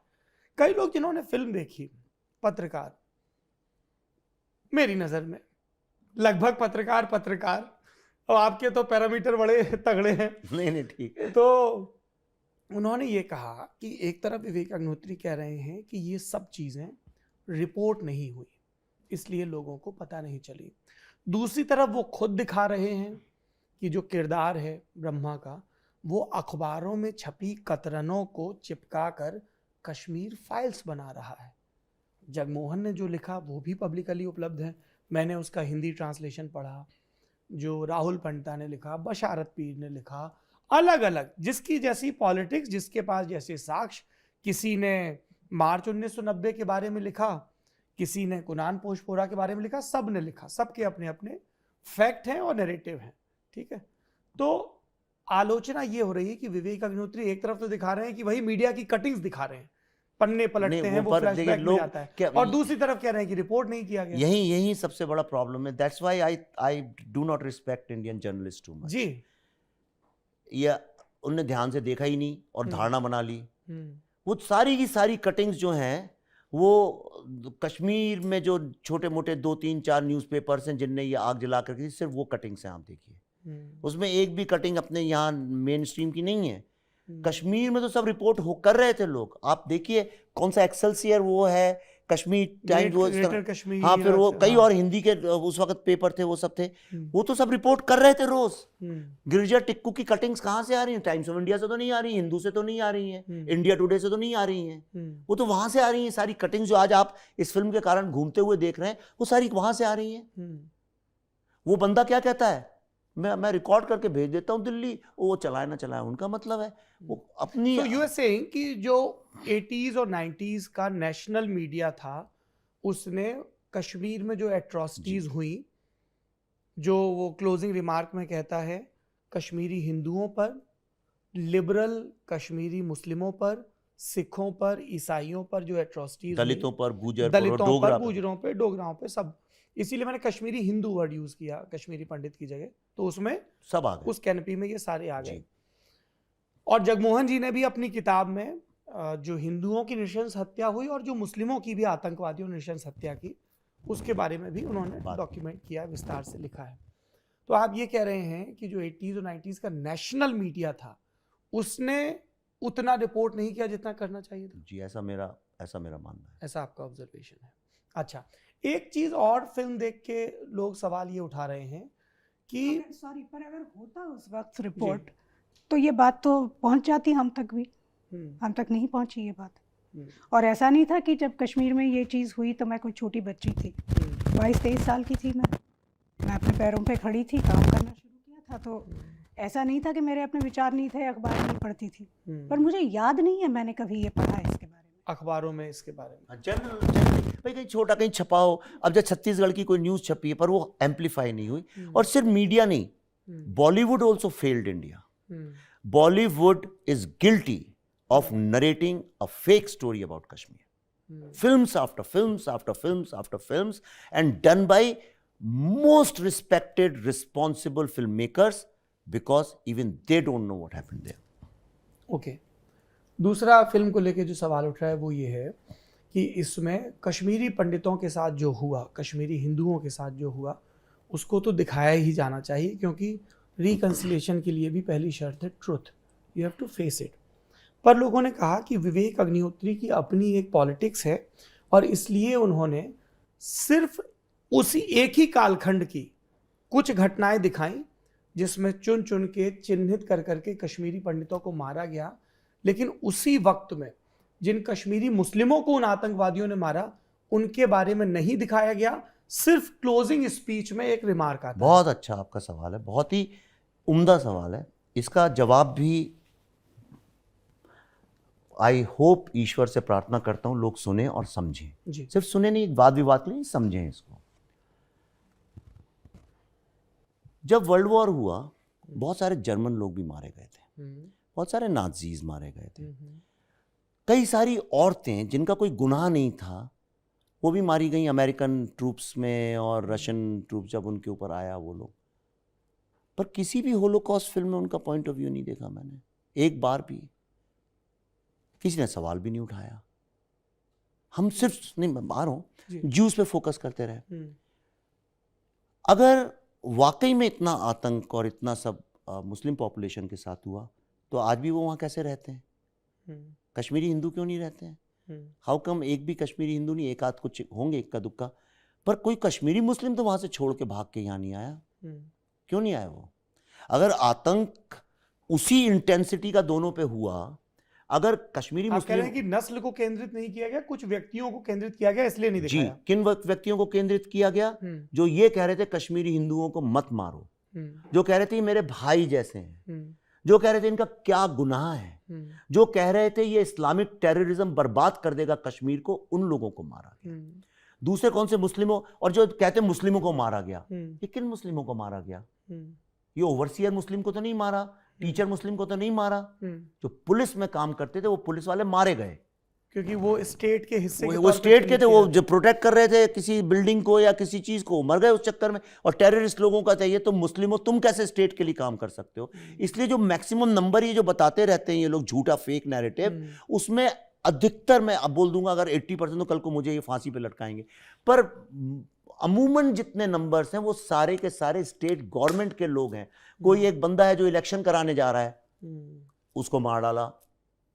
कोई भारत सेंट्रल गवर्नमेंट का काम कर रहा है, उसको उनका ये कहना था तुम भारत सेंट्रल गवर्नमेंट से जिसका भी कोई कनेक्शन होगा उसको मारो, जो भी स्टेट इंडिया को रिप्रेजेंट मार दो उसको, चाहे फिर वो जो भी हो। उनका ये था सिर्फ कि जो अल्लाह को मानेगा, कुरान को मानेगा, सिर्फ वही आदमी यहां पे रहेगा, और जो भारत सरकार के साथ जुड़ेगा उसको मार डालो। ये एक सीधा सीधा ब्लैक एंड व्हाइट में नैरेटिव है, उसमें कोई शक नहीं है, उसके एविडेंसेस हैं, और एक नहीं 10 लाख एविडेंसेस हैं। तो ये जो लोग सवाल उठाते हैं, एक्चुअली सवाल उनसे उठाने जाने। दूसरा, जो दूसरा पक्ष क्यों नहीं है, मैं बहुत सिनेमा के इंटरव्यूज देखता हूं। एक फिल्म आई रोजा, मैं आपको बताता हूं कश्मीर पे कौन कौन सी फिल्म। रोजा उसी पीरियड में सेट है, उसमें कहां कश्मीरी हिंदुओं का जिक्र है?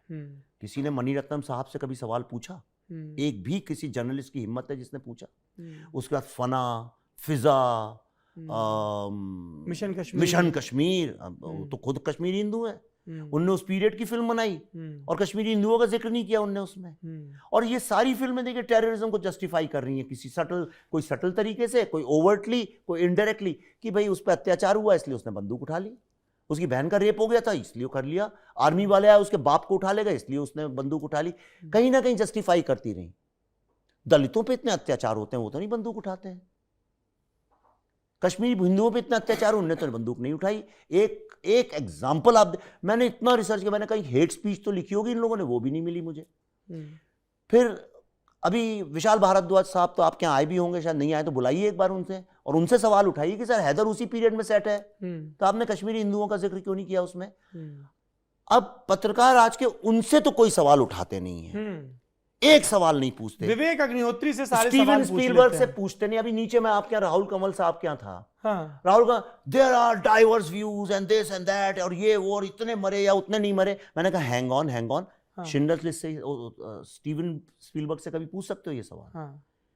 तो ये क्या, मैं जानना चाहता हूँ क्या स्टैंडर्ड्स हैं हमारे, कि हम बाहर तो किसी से कोई नहीं पूछते, हैदर से नहीं पूछते, मिशन कश्मीर से नहीं पूछते, रोजा से नहीं पूछते, हाँ।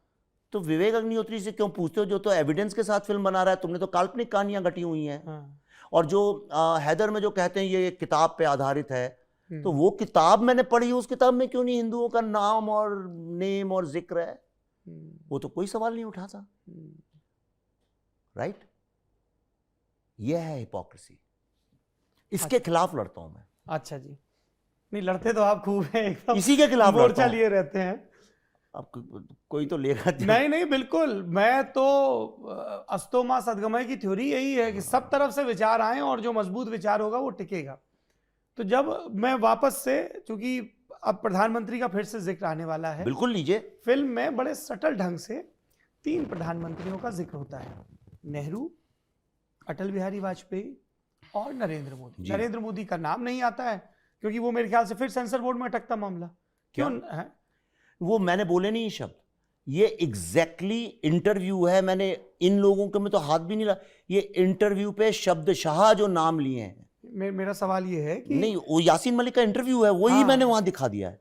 मेरा सवाल ये है कि इस डायलॉग या जो आपने इंटरव्यू से लिया, क्योंकि अंततः तो फिल्म मेकर का ये कॉल होता है ना, राइटर जी, का कॉल होता है जी, कि जी। मैं इतने सारे कच्चे माल में से, एविडेंसेस में से क्या अपने फाइनल क्राफ्ट में लाऊंगा। जी जी। क्या था आपके दिमाग में जब आपने कहा कि तुम्हारे अटल बिहारी वाजपेयी और नेहरू को तो बस ये था कि लोग उनसे प्यार करें और मोहब्बत, ये है मोहब्बत। मोहब्बत करें, और ये वाले चाहते हैं कि लोग उनसे डरें? जी, थोड़ा इसका विस्तार करें। ये क्योंकि यही एक जनरल नैरेटिव बनाया गया है। जी। ये एक देखिए, जब दो बातें चल रही हैं तो कॉलेज पॉलिटिक्स में तो जेनोसाइड से इफेक्टेड कोई है नहीं, तो यही बनाया गया है कि भाई आज भारत में सब कोई डरा हुआ है, राइट? वॉशिंगटन पोस्ट लिखें, चाहे न्यूयॉर्क टाइम्स में आर्टिकल लिखें, चाहे कहीं पे भी बोलें इधर उधर फोरम्स में, यही बताया जाता है कि भाई आज हर आदमी भारत में डरा हुआ है। हमारे फिल्म इंडस्ट्री के भी इंटेलेक्चुअल्स जब साइन करते हैं लेटर, वो भी ये लिख देते हैं भाई हर आदमी डरा हुआ है। अच्छा। हाँ, तो वो तो किए गए हैं। और हम ऐसा बताते हैं कि देखो, विदेश में सब लोग ये सोच रहे हैं कि भारत में फैसिज्म है, जैसे विदेश से सर्टिफिकेट मिला है हमको कोई, और कुछ एक लोग हैं जो लेफ्टिस्ट टाइप जाके कहीं से ले कुछ ऐसी बात कभी कराते हैं। लेकिन भाई जब हम विदेश बोलते हैं, अमेरिका बोलते हैं, अमेरिका क्या है? अमेरिका वहाँ की स्टेट है ना। अमेरिका वहाँ के डेमोक्रेट्स हैं और रिपब्लिकन्स हैं, और एक पिछले कुछ साल में ऐसा नैरेटिव फैला दिया गया है कि डेमोक्रेट्स जो हैं वो अग्री नहीं करते हैं, वहाँ के लिबरल्स जो हैं अग्री। लिबरल वर्ड इंडियन है भी नहीं, हमने बिना बात के घुसाया अपनी पॉलिटिक्स में। कौन लिबरल है यहाँ, कौन नहीं लिबरल बता नहीं सकता कोई, जो बता दे मैं मान जाऊँ। कैसे डिफाइन करते हैं आप? आपने जर्नलिस्टों को डिफाइन किया, लिबरल्स को भी मैं करता ही नहीं। मैं कहता हूँ सबसे मूर्ख आदमी वो जो खुद को लिबरल बोले। हाँ, लिबरल तो व्यवहार है, दूसरे बोले हाँ भाई बड़े लिबरल आदमी। हाँ। खुद को कौन बोलता है आपको लिबरल? बोलता है कोई लिबरल? हाँ, आपको कोई कि बड़े आप उदार मना है, लिबरल हैं? कैस जो मेरे को जानते हैं, हाँ। जो मुझे पहचानते हैं वो बोलते हैं, जो सिर्फ नहीं, ट्विटर वो क्या बोलते हैं? विवेक अग्निहोत्री लिबरल है? मुझसे ज्यादा लिबरल आदमी को दुनिया में मिलेगा नहीं आपको। बढ़िया। ये मैं इसलिए चाह रहा था, I will be honest with you, कि आपके मुखारबिंद से, क्योंकि इंटरव्यू रिलीज होने के पहले ट्रेलर और टीजर होता है, तो उसमें डाला जाएगा तो आदमी को मैं समझता हूं। क्यूरियोसिटी होगी। मैं तुम्हारा नहीं, सीनियर नहीं, हूं। हाँ, मैं आप तुम्हारा मेरे सीनियर सीनियर हूं। हैं और कानपुर के भी सीनियर हैं। पर आप प्लीज एक्सप्लेन कर लीजिए लिबरल को, हाउ डू यू डिफाइन, जो इंडिया में यूज होता नहीं, है। जनरल इंडिया में लोग सोचते हैं जो लिबरल लोग बोलते हैं, बड़ी कोई ऐसी बात करते हैं जो एकदम सत्य होगी, जैसे उनको कोई ऐसा ज्ञान है जो बाकियों को नहीं है। ये वहां बेवकूफी का है, इतना चाइल्डिश आर्ग्यूमेंट में। और प्रॉब्लम ये कि इंसान का दिमाग भी ऐसा है कि वो खिलौनों में उलझता है, वो बच्चों जैसे आर्ग्यूमेंट्स में उलझ जाता है। हम इस आर्ग्यूमेंट में उलझ गए, कौन लिबरल है कौन नहीं, कोई नहीं, ऐसा कुछ नहीं है जिसका। नहीं, पर डिफाइन कैसे करेंगे गुरु? मैं नहीं जानता कैसे करेंगे। लिबरल लोग ये बोलते हैं कि वो समाज में उसको प्रोग्रेस कराना चाहते हैं, इंक्लूसिव होना चाहते हैं, शरणार्थियों को जगह देना चाहते हैं, और वो मुस्लिम हिंदू सिख ईसाई सबको साथ लेके चलना चाहते हैं। तो हमसे ज्यादा कौन चलता होगा हिंदू मुस्लिम सिख ईसाई को लेके? हम तो प्रैक्टिस में चलते हैं उनको लेके। इस फिल्म के अंदर जितने मुस्लिम रोल हैं वो हिंदुओं ने किए हैं, जो हिंदू रोल है वो मुस्लिमों ने किए हैं। अब बताइए आप बात। कृष्णा जो बच्चा बना है वो तो मुस्लिम है।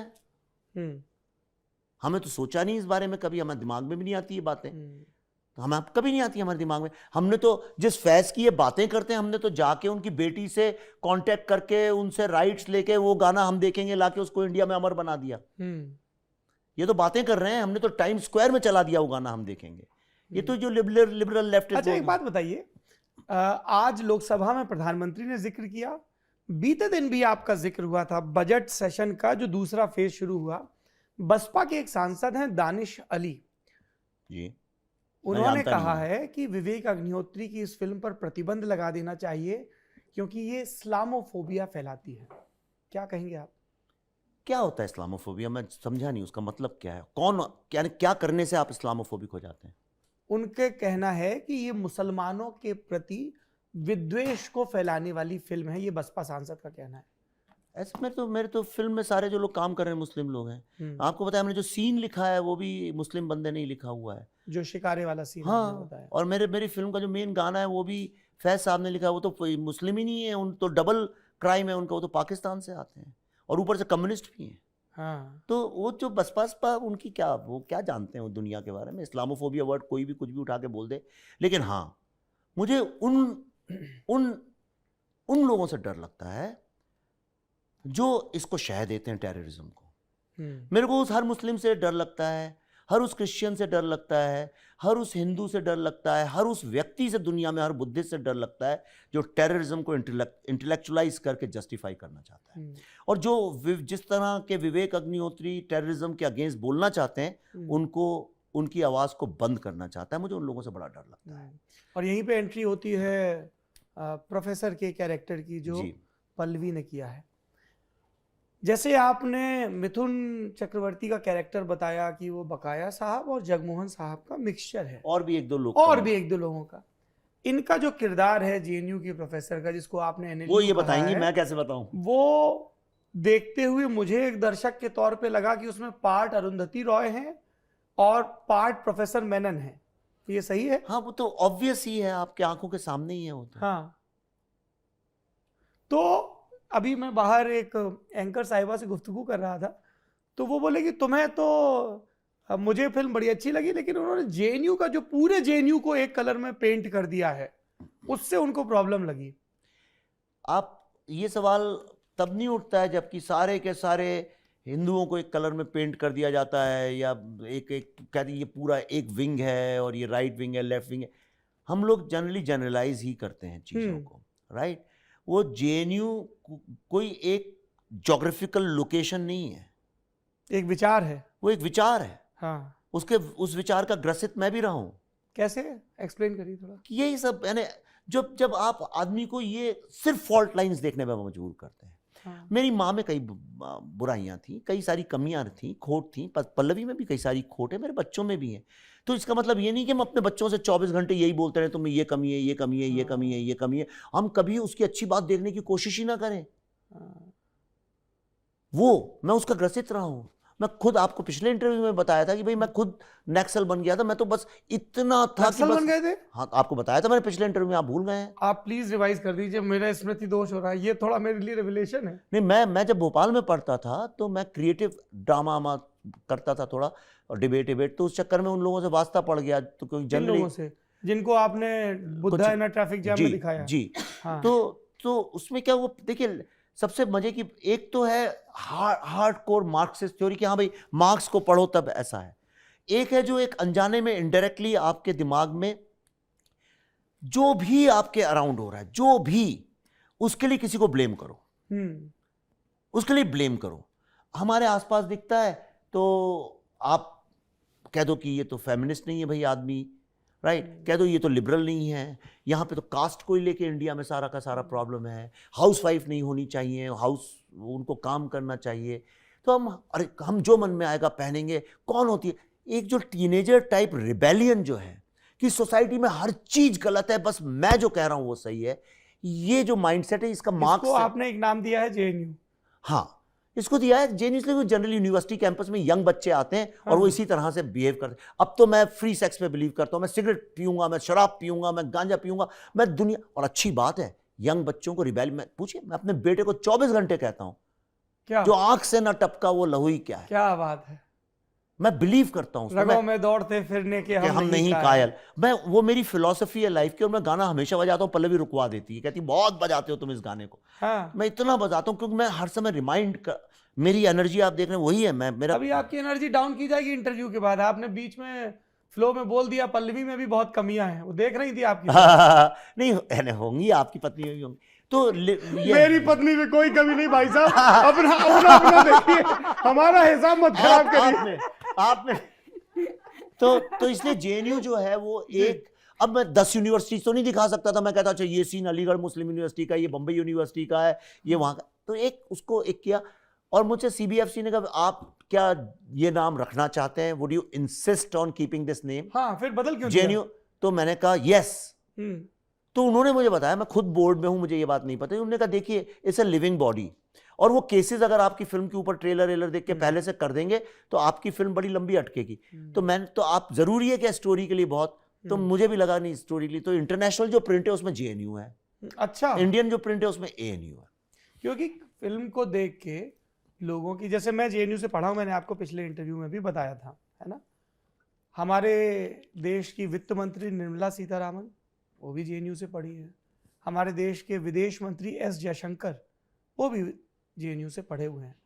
पर उसमें जेएनयू जितने भी फ्रेम्स में दिखाया गया है प्रोफेसर मेनन के कंटेक्स्ट में, तो ऐसा लग रहा है कि जेएनयू में सिर्फ रेडिकल लेफ्ट ही पढ़ता है। नहीं, ये तो देखिए गलत सवाल है। This is a very uninformed question. आपकी बुराई नहीं कर रहा हूं पर ये सब नहीं, आप खुल के बोलिए। बताऊं क्यों? हाँ। इसलिए कि जब हम फ्रीडम स्ट्रगल पे फिल्म बनाते हैं जी तो जो भी होता है उसके अंदर वो जनरली फ्रीडम की लड़ाई लड़ रहा होता है। ऐसा थोड़ी कि सब लोग लड़ रहे थे, आधे से अधिक तो अंग्रेजों के वो थे, बाशिंदे थे। जब हम एंटी कास्ट फिल्म बनाते हैं, जय भीम अभी आई थी, मैं आई लव दैट फिल्म। अच्छा मैं अब यहाँ राइट विंग कहाँ गया, किसी ने नहीं बोला यार राइट विंग होकर उसकी तारीफ कर रहे हो तुम। क्या राइट विंग भी तो बाबा साहब को मानता है? नहीं मानता? वो मैं वो नहीं जानता हूँ, लेकिन जनरली जिसको राइट विंग आज की तारीख में बोलते हैं वो जय भीम को लेके ऐसा था। तो क्या वो फिल्में भी तो बढ़ जाती हैं, लेफ्ट विंग की राइट विंग की। मैंने बहुत तारीफ की उस फिल्म की, मैंने कहा ये ऑस्कर में फिल्म जानी चाहिए।